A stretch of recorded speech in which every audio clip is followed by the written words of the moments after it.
Fais à moi confiance.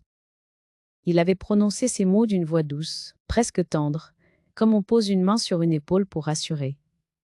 Je m'en souviens avec une précision douloureuse. C'était un soir ordinaire, sans tension apparente. Je ne savais pas encore que cette phrase, répétée pendant 40 ans, allait devenir la clé de tout ce que je n'avais pas voulu voir. Je lui ai fait confiance pendant 40 ans. Et ce jour-là, j'ai compris que cette confiance avait été ma plus grave erreur. La scène qui m'a ouvert les yeux n'avait rien de spectaculaire. Pas de cri, pas de révélation soudaine. Juste un détail, posé là comme une évidence, trop longtemps repoussé. J'étais assise à la table du salon, un document administratif devant moi. Une démarche simple. Une signature attendue. J'ai levé les yeux vers lui, par réflexe, pour confirmer une information. Il n'a pas répondu tout de suite. Il a souri.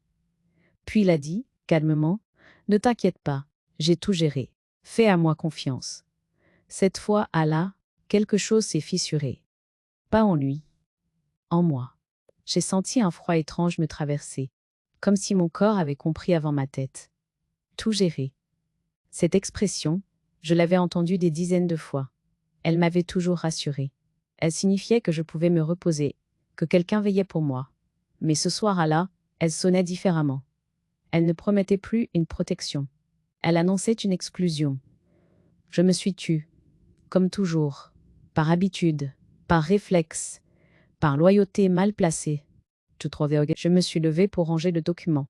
Mes mains ne tremblaient pas. Cela aussi m'a surprise. J'aurais dû ressentir de la colère, de la peur, une panique soudaine. Il n'y avait rien de tout cela, seulement une lucidité calme, presque implacable. Je ne savais pas ce qu'il venait de gérer, et je n'avais jamais vraiment su. La confiance, je l'avais construite comme une vertu. Ne pas vérifier, ne pas demander, ne pas compter. J'avais cru qu'aimer, c'était accepter sans contrôle. J'avais cru que douter était une forme de trahison. Alors je n'avais pas douté. Pas une fois. Ou plutôt, chaque fois que le doute apparaissait, je le rangeais soigneusement, comme on range un objet encombrant pour préserver l'harmonie. Ce soir-là, en le regardant s'éloigner dans la maison, j'ai compris que l'harmonie que je protégeais n'était pas la mienne. Je me suis assise seule. J'ai regardé autour de moi. Les meubles choisis ensemble. Les photos sur les murs. Les visages souriants. 40 ans de vie commune figés dans des cadres. Tout semblait cohérent. Et pourtant, quelque chose manquait depuis longtemps. Ma place dans les décisions qui engageaient ma propre vie. Je me suis souvenu des phrases que j'avais entendues au fil des années. C'est compliqué. Je t'expliquerai plus tard. Tu n'as pas besoin de t'en mêler. Fais à moi confiance. À chaque fois, je m'étais effacée un peu plus. Je croyais faire preuve de maturité. Je préparais, sans le savoir, ma propre invisibilité. Ce soir-là, je n'ai pas dormi. Pas parce que j'étais agitée, mais parce que quelque chose s'ordonnait en moi. Je repassais mentalement les moments où j'avais laissé faire. Les décisions prises sans moi. Les signatures apposées trop vite. Les explications jamais données. Je ne cherchais plus à comprendre pourquoi.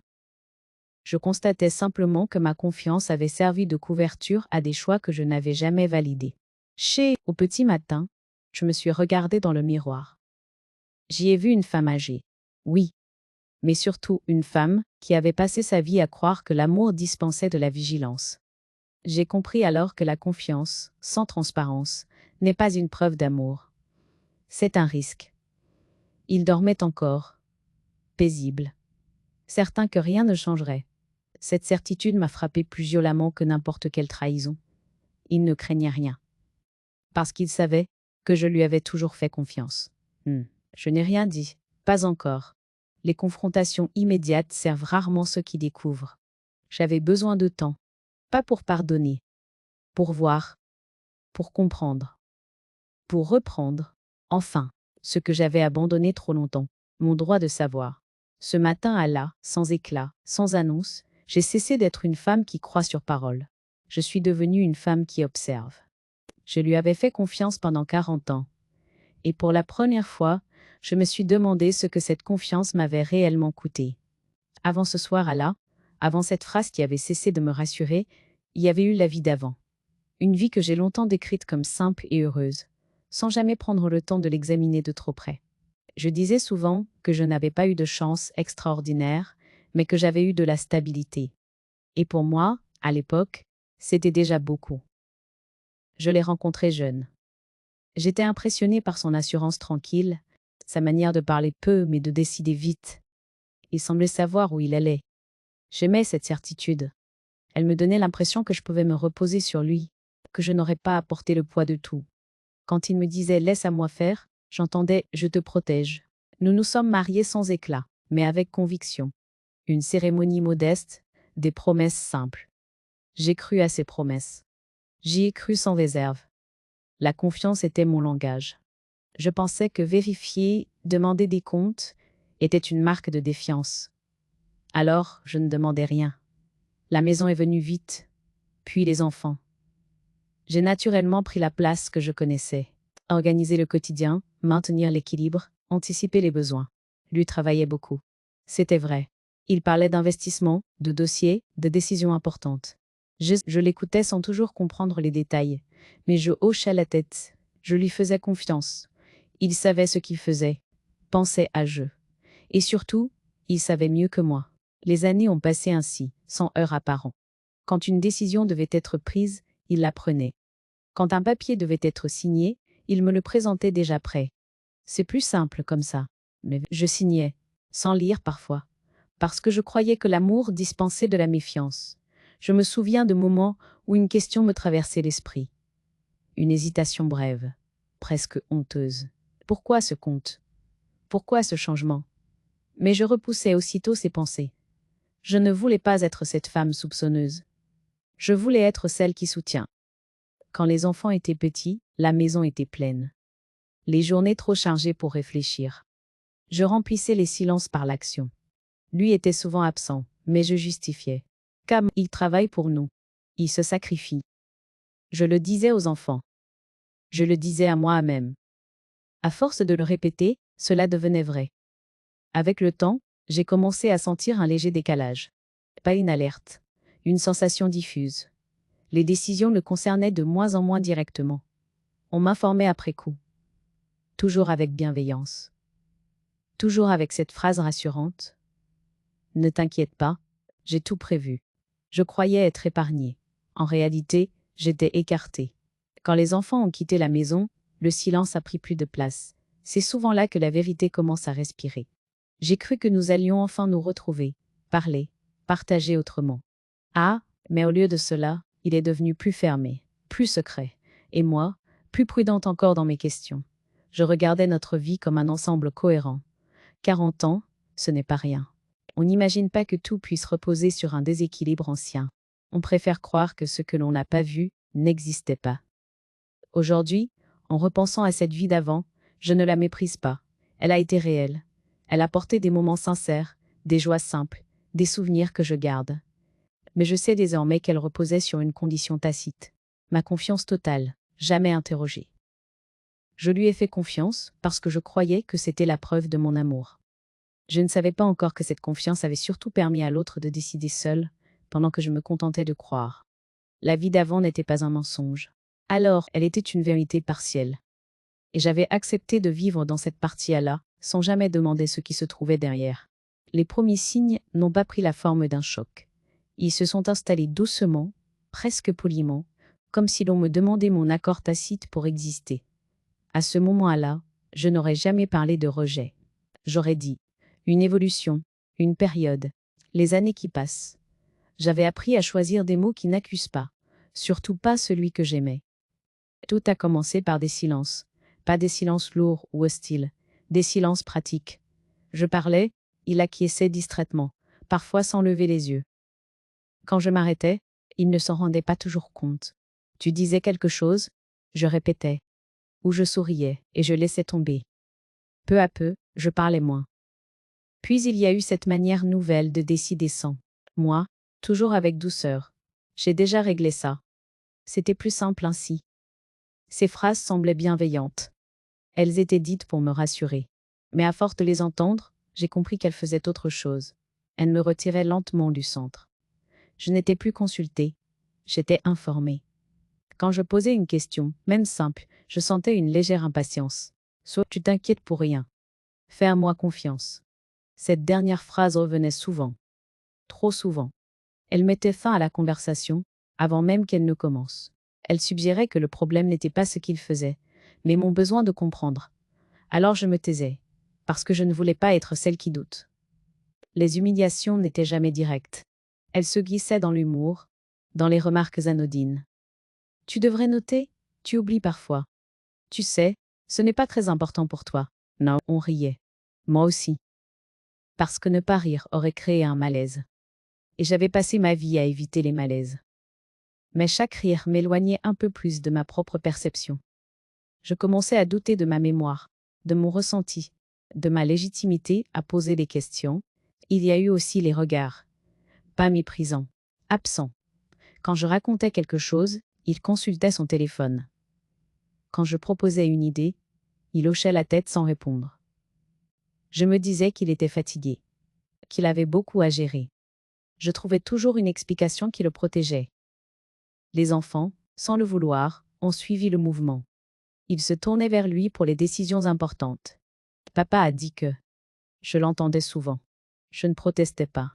Je croyais que c'était normal, que les rôles évoluent avec le temps. En réalité, le mien se réduisait. Non, un jour, j'ai cherché un document important. Il n'était plus là où je l'avais rangé. Quand j'ai demandé, il a souri, presque attendri. « Tu te mélanges un peu, s'étant assis ?» Cette phrase m'a traversée comme un courant froid. Elle insinuait quelque chose de plus grave qu'un simple oubli. Elle semait le doute. Et le plus troublant, c'est que j'ai hésité. Juste une seconde. Mais cette seconde lui donnait déjà raison. À partir de là, j'ai commencé à m'excuser d'exister. Désolé, je ne voulais pas te déranger. Ce n'est pas grave, laisse tomber. Je réduisais mes demandes, mes attentes, mes paroles. Je croyais préserver la paix. En réalité, je préparais mon propre effacement. Mon corps, lui, ne mentait pas. Les nuits devenaient plus courtes. Je me réveillais fatiguée, tendue, sans raison précise. Une culpabilité diffuse m'accompagnait, comme si j'avais manqué à un devoir invisible. Un soir, devant les enfants, il a raconté une anecdote me concernant, en la déformant légèrement. Ils ont ri. J'ai ri aussi. Mais à l'intérieur, quelque chose s'est brisé. Être raconté sans être regardé, c'est une forme d'humiliation que l'on ne nomme pas tout de suite. Quand j'ai tenté, plus tard, d'exprimer ce malaise, la réponse est tombée. Calme et définitive, tu exagères. Cette phrase, elle ferme toutes les portes. Elle transforme l'émotion en défaut, la parole en excès. À partir de ce moment, j'ai compris que mes questions n'étaient pas seulement évitées. Elles étaient indésirables. Je ne le savais pas encore, mais ces petites humiliations n'étaient pas une conséquence du temps ou de la routine. Elles étaient une préparation. On m'apprenait à douter de moi pour que, le jour où je verrais quelque chose de plus grave, je sois tentée de l'ignorer. Je lui avais fait confiance pendant 40 ans. Et peu à peu, cette confiance m'avait appris à me taire. La vérité ne s'est pas imposée comme un coup de tonnerre. Il a pis, elle s'est déposée dans un détail trop précis pour être ignorée. Un matin banal, à l'heure où la maison n'a pas encore choisi son rythme, je cherchais un document administratif. Une démarche simple, presque mécanique. Je savais exactement où je l'avais rangé. Dans le classeur bleu, 3e étagère du buffet. Le classeur était là. Le document, non. J'ai d'abord pensé à un oubli, puis à un déplacement involontaire. J'ai fouillé méthodiquement, comme j'ai toujours fait. Rien. À la place, une chemise rigide, sans titre, que je n'avais jamais vue. Elle était trop épaisse pour être anodine, trop ordonnée pour être le fruit du hasard. Je l'ai ouverte sans méfiance, avec ce réflexe ancien que l'on garde quand on croit être chez soi. À l'intérieur, des copies de contrats. Pas ceux que je connaissais. Des relevés bancaires qui n'étaient pas ceux de notre compte commun. Un autre compte. À son nom. Des virements réguliers, étalés sur des années. Toujours les mêmes montants. Toujours les mêmes dates. J'ai reconnu certains mois, certaines périodes. Celles où il me disait « Laisse, je m'en occupe ». Je me suis assise. Lentement. Mon cœur battait, mais ma tête était étrangement claire. Je n'étais pas en train d'imaginer. Je lisais. Je constatais. Ce n'était pas une erreur administrative. C'était une organisation. Une mise à l'écart soigneusement entretenue. En poursuivant, j'ai trouvé un acte notarié. Une modification patrimoniale effectuée sans moi. Légalement possible? Sans doute. Moralement, une trahison. Mon nom n'apparaissait qu'en marge, comme une formalité. La décision, elle, avait été prise ailleurs, depuis longtemps. J'ai compris à cet instant que la confiance n'avait pas seulement servi à me rassurer. Elle avait servi à m'exclure. Sécure. Je n'ai pas pleuré, pas tout de suite. J'ai respiré profondément. Puis j'ai fait quelque chose que je n'avais jamais fait en 40 ans. J'ai copié, photocopié, classé. Chaque page passait dans la machine avec un bruit sec, presque apaisant. La preuve a ceci de particulier qu'elle coupe court au doute. Elle empêche le retour en arrière. J'ai rangé les copies dans une enveloppe neutre, sans nom. Je les glissais au fond de mon sac.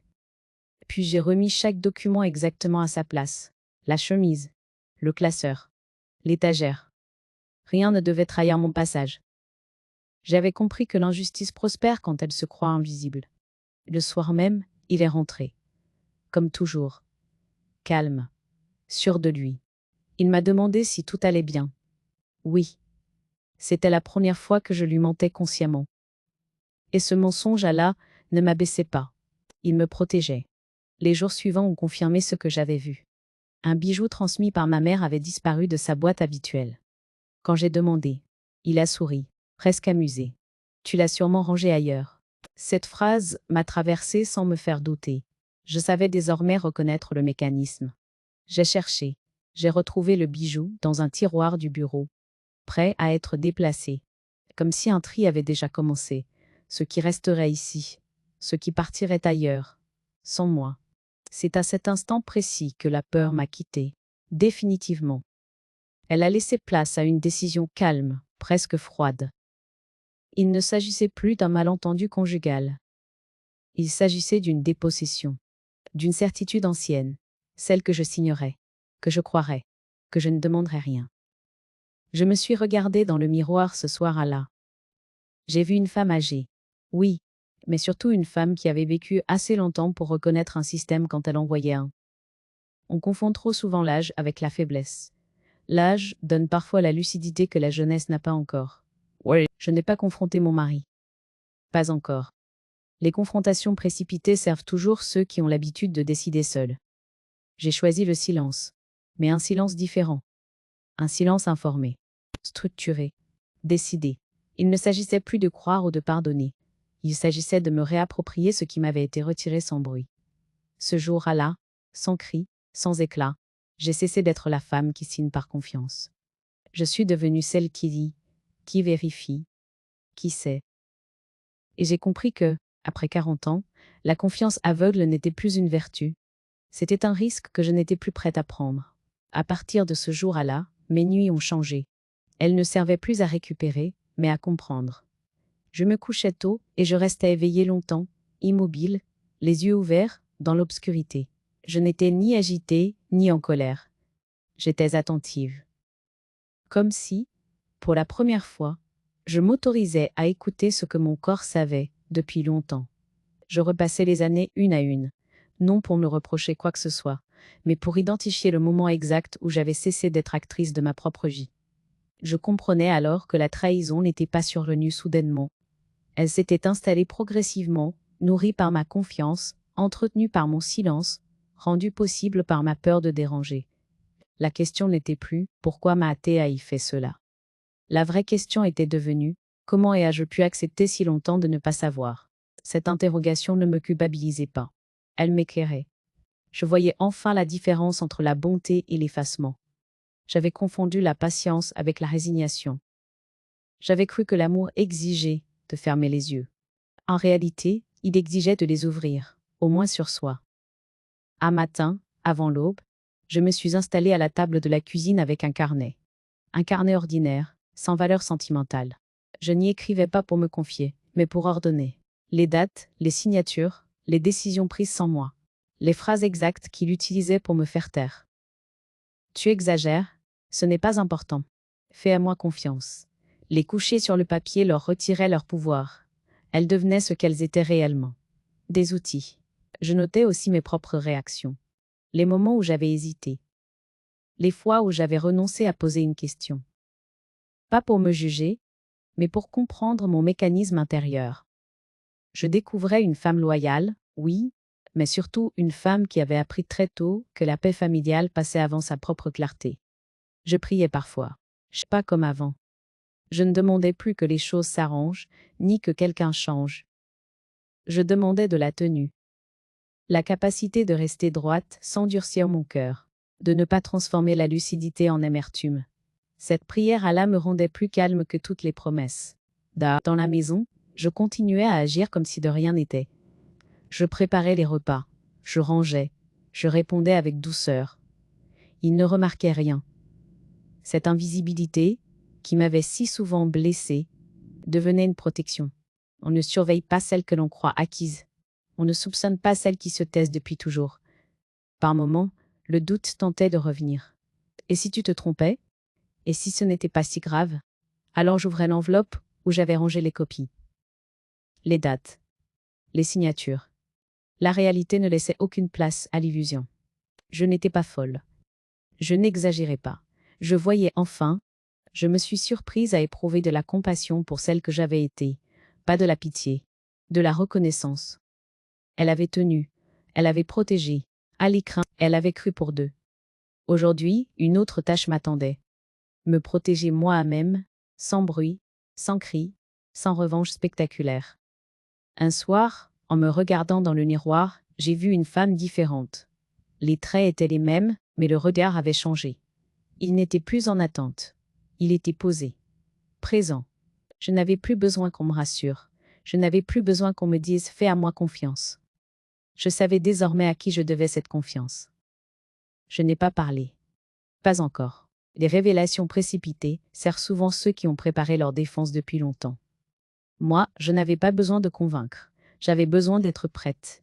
Prête légalement. Prête intérieurement. Prête à agir sans me perdre. Ce temps d'introspection n'était pas une pause. C'était un déplacement. Je sortais lentement du rôle de la femme qui subit pour entrer dans celui de la femme qui décide. La confiance aveugle avait laissé place à une lucidité calme, méthodique, à l'irréversible. Je lui avais fait confiance pendant 40 ans. À partir de ce moment-là, j'ai commencé à me faire confiance à moi-même. Je n'ai rien fait dans la précipitation. J'avais compris que la hâte trahit celles et ceux qui ont peur. Moi, je n'avais plus peur. J'avais besoin d'exactitude. Chaque geste devait être légal, mesuré, irréprochable. Il ne s'agissait pas de rendre coup pour coup, mais de reprendre ce qui m'avait été retiré sans bruit. Ma capacité de décider. Le premier rendez-vous a été pris un matin, sans importance apparente. Une heure neutre, choisie pour se fondre dans le quotidien. Le bureau était sobre, presque austère. J'ai aimé cette neutralité. Elle m'a permis de parler sans m'excuser. Je n'ai pas raconté mon mariage. J'ai posé des faits, des dates, des documents. Les copies, les signatures, les mouvements, je parlais calmement, comme on expose un dossier que l'on connaît par cœur. On m'a écouté sans m'interrompre, puis on m'a expliqué mes droits, simplement. Ce qui était possible, ce qui ne l'était pas, ce qu'il fallait protéger en priorité. J'ai compris alors que la loi n'est pas une arme de colère, c'est une architecture. Elle soutient celles qui s'y tiennent avec rigueur. Cette rigueur m'a rassuré plus que n'importe quelle promesse. J'ai ouvert un compte, à mon nom seul. Le geste était simple, presque banal. Pourtant, en signant, j'ai senti quelque chose se remettre à sa place. Pendant 40 ans, j'avais laissé les décisions financières se faire ailleurs, au nom de la confiance. Désormais, je savais ce que je signais, je savais pourquoi. Et je savais pour qui. J'ai rassemblé mes documents personnels, actes, relevés, preuves, correspondances. Je les ai classés dans une pochette grise, ordinaire, sans signe distinctif. Elle ne quittait jamais mon sac. Personne n'y prêtait attention. C'était parfait. La discrétion protège mieux que l'éclat. J'ai fait estimer la maison. L'expert a mesuré les pièces, noté les détails, évalué les murs que j'avais entretenus toute une vie. Je le suivais à distance, sans émotion excessive. Cette maison n'était pas qu'un lieu de souvenir. Elle était une valeur, une responsabilité. La reconnaître ainsi, sans nostalgie, m'a donné une force tranquille. À la maison, je continuais comme avant. Je cuisinais. Je rangeais. Je souriais. Il parlait peu. Il décidait encore, croyait à il. Il ne remarquait rien. L'habitude est une cécité confortable. Pour eux, il n'imaginait pas que celle qui s'était tue si longtemps préparait désormais chaque pas avec méthode. Parfois, une tristesse sourde me traversait. Pas pour lui. Pour le temps que j'avais laissé passer. Je la laissais venir et repartir. Elle ne me paralysait plus. Elle affinait mon attention. Je refusais de transformer la lucidité en amertume. Je voulais rester droite. Un soir, il m'a observé plus longtemps que d'habitude. Tu es très calme, s'étant assis. Je me concentre. Et je répondu. Il a souri, rassuré par ce qu'il prenait pour de la fatigue. Il ne voyait pas que ce calme était un réglage intérieur. Une mise au point. Je savais que la confrontation viendrait. Je ne la redoutais plus. Elle n'était qu'une étape, pas un sommet. J'ai continué à vérifier, à recouper, à classer. Chaque décision prise renforçait la suivante. Les preuves ne criaient pas. Elles s'alignaient. Et dans cet alignement, je retrouvais quelque chose que j'avais perdu, la maîtrise de mon propre récit. Je n'avais pas besoin de vengeance spectaculaire. Je n'avais pas besoin d'humilier. Je voulais être en sécurité, matériellement et intérieurement. Je voulais que, quoi qu'il arrive, je ne sois plus dépendante d'un fais à moi confiance prononcé sans transparence. La préparation n'était pas une attente déguisée. C'était un déplacement. Je quittais lentement la place de celle qui subit, pour entrer dans celle qui décide du moment. Je ne cherchais pas à surprendre. Je cherchais à être prête, et je l'étais. Je lui avais fait confiance pendant 40 ans. Désormais, je faisais confiance à des faits, à des signatures claires, à des choix assumés. La confiance aveugle m'avait effacé. La préparation minutieuse me rendait à moi à même. La confrontation n'a pas éclaté. Elle s'est posée. Comme une évidence qui n'a plus besoin d'élever la voix pour exister. J'avais choisi le moment avec soin, non pour le surprendre, mais pour m'assurer que je ne reculerais pas. Ce jour-là, il est rentré plus tôt que d'habitude. Un hasard, sans doute. Ou la routine, qui s'achève sans le savoir. J'étais assise dans le salon, droite, les mains posées sur les genoux. Sur la table basse, une enveloppe épaisse, sans nom. Rien de spectaculaire. Rien d'accusateur. Juste ce qui attendait d'être vu. Qu'est-ce que c'est a Athéaïs demandé, en pointant l'enveloppe du menton. Je n'ai pas répondu immédiatement. Le silence, cette fois, n'était pas une fuite. C'était un cadre. Je voulais que les faits parlent avant moi. Il a ouvert l'enveloppe. Les feuilles ont glissé sur la table. Copie d'acte, relevé, estimation, mouvement daté. Des chiffres alignés, des décisions prises sans moi. 40 ans de confiance posés à plat. Son visage a changé. D'abord l'étonnement, presque amusé. Puis l'incrédulité. Enfin cette crispation familière. Celle de l'homme qui sent que le sol se dérobe sous ses certitudes. Tu fouillais dans mes affaires ? La défense était attendue. Je l'ai accueilli sans colère. J'ai regardé ce qui me concernait. Il a tenté de rire, un rire court, nerveux. Tu ne comprends pas tout. J'ai compris assez. Alors il a parlé. Longtemps. Trop. Il a expliqué, justifié, minimisé. Les décisions étaient techniques, disait Aïl. Les comptes, nécessaires. Les signatures, une formalité. Chaque phrase cherchait à diluer les faits dans un brouillard d'intention. Je l'ai laissé faire. Les mensonges aiment l'espace. Plus on leur en donne, plus ils se trahissent. Quand il a compris que je ne pleurais pas, que je ne demandais rien, que je n'attendais aucune promesse, il s'est arrêté net. Qu'est-ce que tu veux ? Cette question avait mis 40 ans à arriver. Je l'ai regardé sans dureté. Rien ? Comment ça, rien ? C'est déjà fait. J'ai fait glisser une seconde enveloppe vers lui, les documents officiels, les démarches accomplies, les sécurisations mises en place. Tout était légal, daté, signé, irréversible. Son visage a pâli. Il comprenait que la confiance qu'il croyait acquise avait cessé d'être un blanc à seing. Tu n'avais pas le droit. J'avais tous les droits. La colère est montée, tardive et inutile. Il a haussé la voix, frappé la table. Puis la colère s'est fissurée et a laissé place à la supplication. Tu vas tout détruire. Pense aux enfants. Je l'ai regardé longtemps. J'y ai pensé chaque fois que j'ai signé sans savoir. Il s'est approché, comme pour reprendre une place qui sentait lui glisser entre les doigts. J'ai reculé d'un pas, lentement. Ce geste l'a arrêté plus sûrement qu'un cri. Il a compris que ce qui se rompait là ne se réparait pas par des mots. « Depuis quand tu sais ?» a-t-il murmuré. J'ai réfléchi une seconde. Depuis le jour où j'ai cessé de croire que la confiance remplaçait la transparence. Il n'a rien répondu. Il n'y avait plus de récit à sauver, plus de rôle à jouer. La vérité, une fois posée, n'avait plus besoin de moi pour tenir. Elle occupait l'espace à elle seule. Il est parti ce soir-là, sans explication. Comme tant de fois. Mais cette fois, je n'ai pas suivi la porte des yeux. Je n'ai pas compté les minutes. Je n'ai pas attendu un message. J'ai rangé les documents. J'ai éteint la lampe. La maison était silencieuse. Mais ce silence n'était plus une attente. Je suis restée assise longtemps. J'ai regardé les murs, les objets, les traces d'une vie que j'avais tenue à bout de bras. Je n'ai ressenti ni triomphe, ni joie. Seulement une paix grave, profonde. La confrontation n'avait pas été violente. Elle avait été définitive.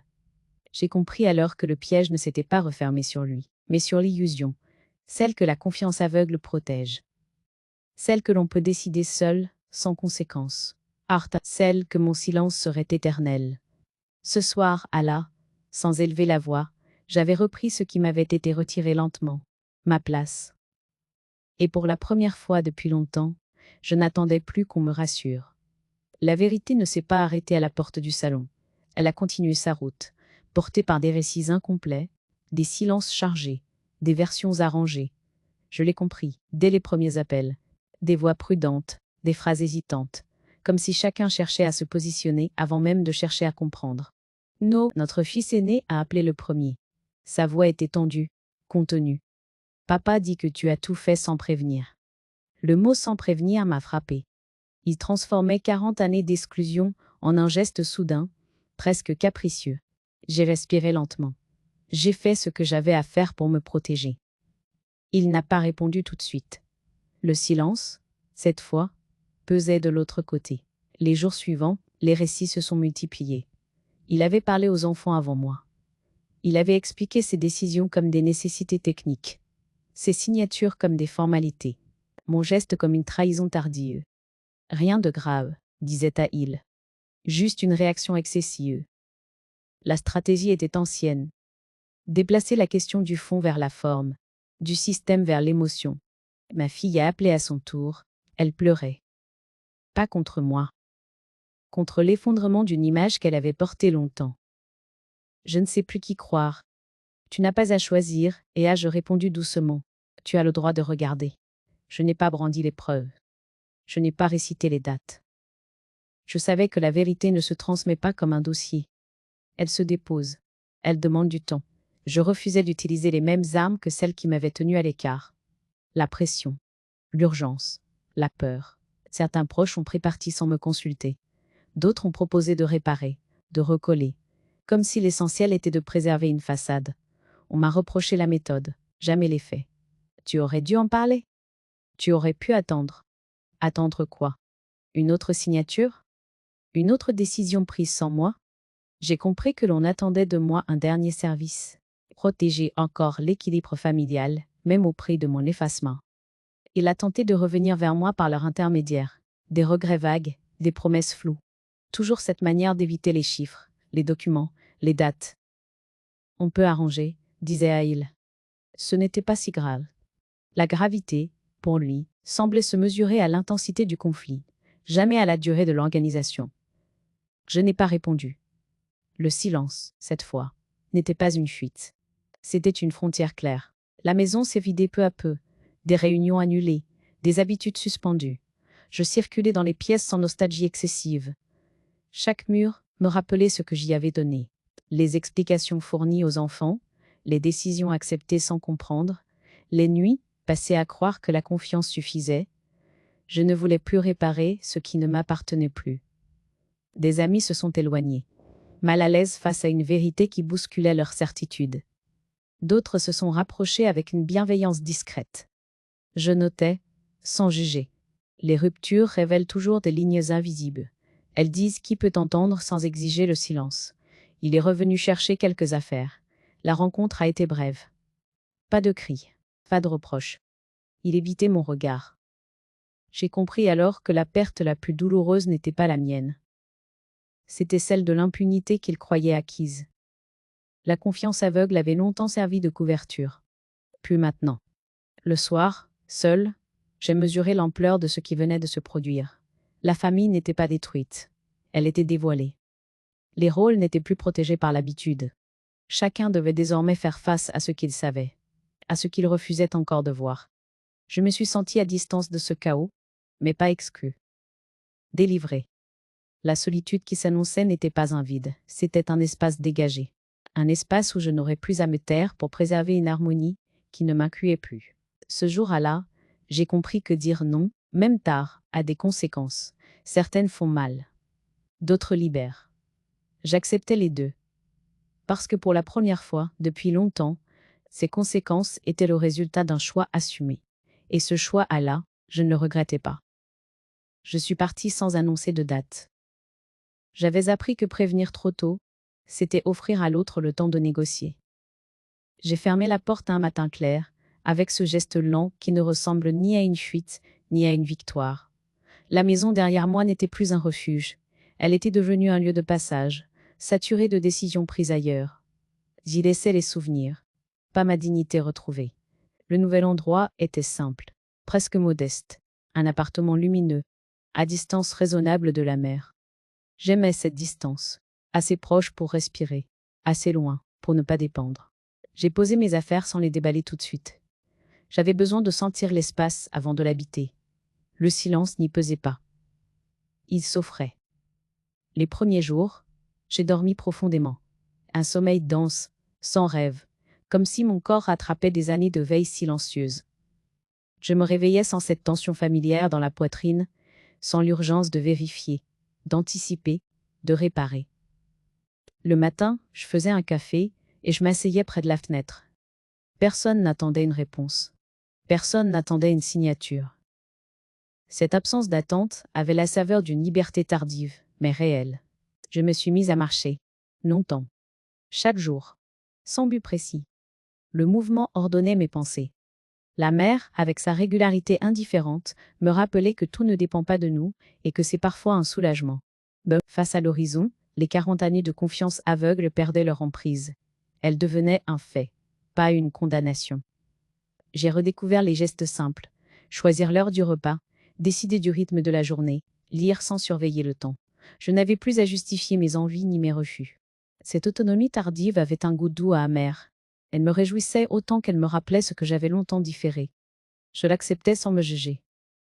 Les rencontres ont été discrètes. Un voisin poli, sans curiosité excessive. Une commerçante qui a retenu mon prénom. Des échanges courts, respectueux. Personne ne me demandait mon histoire. Et je n'avais plus besoin de la raconter pour exister. Elle m'appartenait enfin, sans devoir servir d'explication. Les enfants appelaient parfois, prudemment. Les conversations étaient mesurées, comme si chacun avançait sur un terrain fragile. Je sentais leur effort pour comprendre sans renoncer à l'image qu'ils avaient longtemps portée. Je ne les pressais pas. L'amour ne se répare pas dans l'urgence. Il change de forme, ou il se reconstruit lentement. J'acceptais cette incertitude sans la subir. Un après-midi, ma fille est venue. Elle a regardé l'appartement, la lumière, mon calme. Tu as l'air posée. Je suis plus présente. Et ai-je répondu. Nous avons parlé de choses simples, du quotidien, sans reproche, sans justification.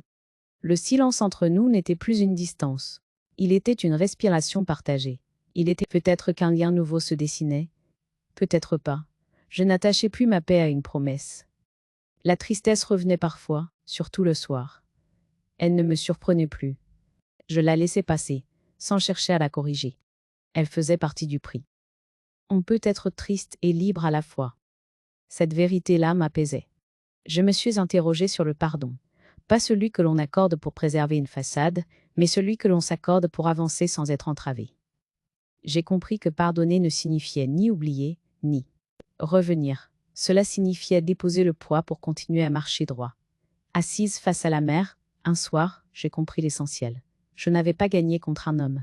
J'avais gagné contre l'effacement. Cette victoire ne se célèbre pas. Elle s'habite. Elle se protège par des choix quotidiens, modestes et constants.